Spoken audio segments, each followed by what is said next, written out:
can I just go back to, you talked about Trump and you talked about NATO.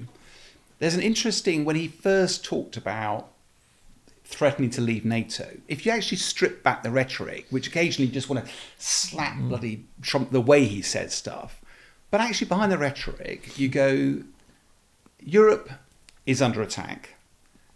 11 of the 32 members of NATO pay their way, despite the fact 10 years ago they all committed that we're all going to pay our way. Yep. So the vast majority do not pay their way. America, by far the biggest budget, 3.5%. And it doesn't seem wrong that they turn around and say, no, look, this is on your doorstep. We're not international rescue. And in a way, that plays to us as well.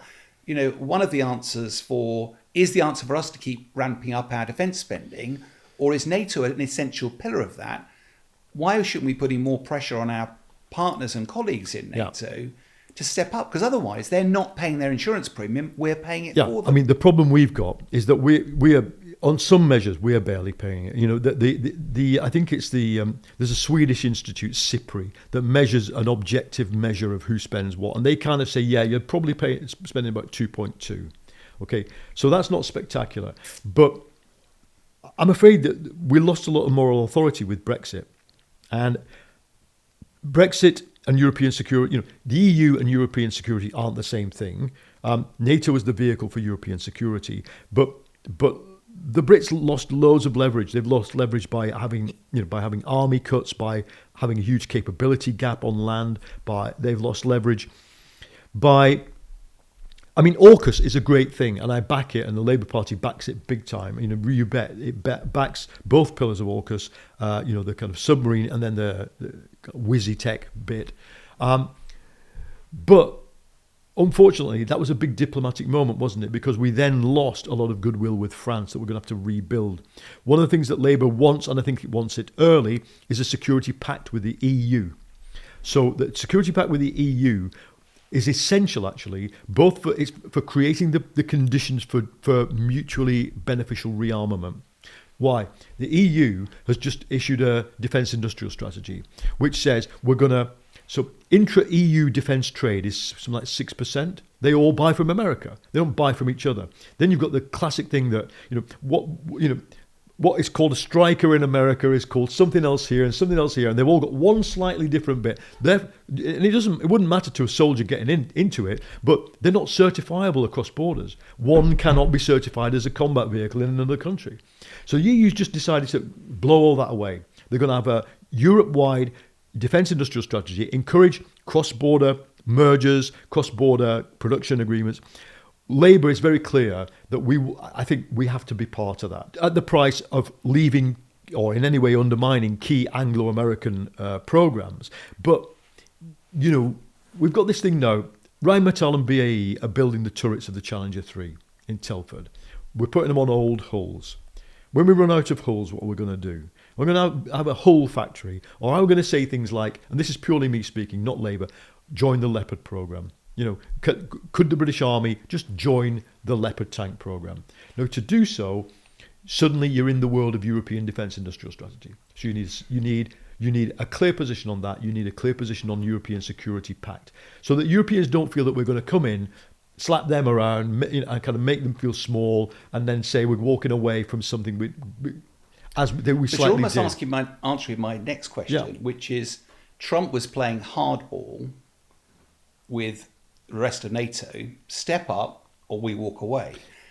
I like that, but Britain's it sounds not in a like position you're to do that. looking to do the opposite. And Britain is not in a position to play hardball with Europe, but with Poland spending 3%, 3.5% now, I think it is. Yeah.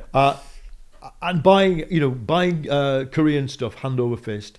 The French have always had a very strong indigenous defence industry. The Nordics, we had to go cap in hand for the naval strike missile. We went cap in hand to Sweden for Archer.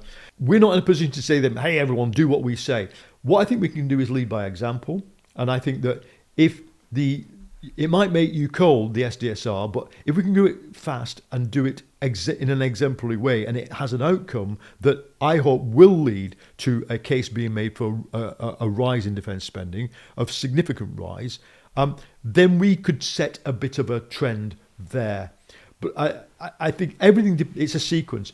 October, British election.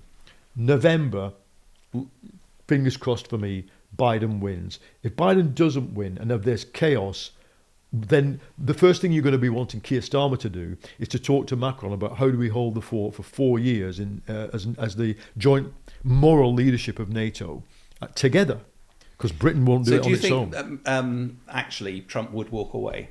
I don't think he can't walk away from NATO because they're signatories to the North Atlantic Treaty.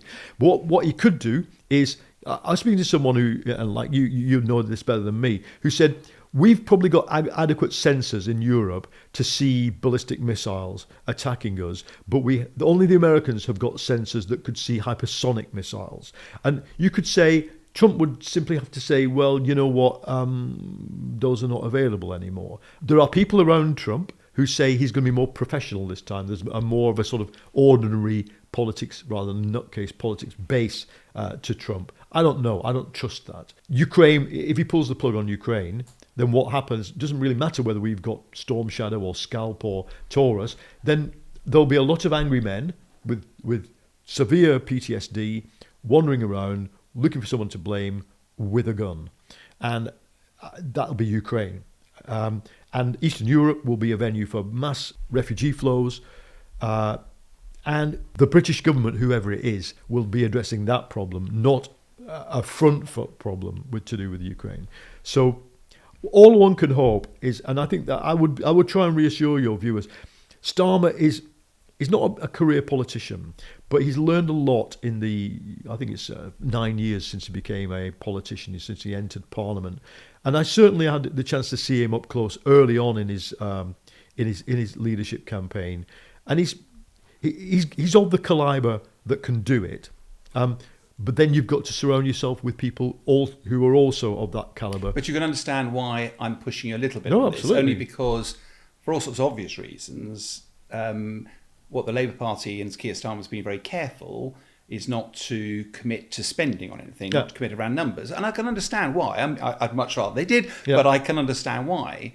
The danger is that means you're nothing to everybody. And the danger is something as serious. Yes, healthcare is serious. There's lots of things that are serious.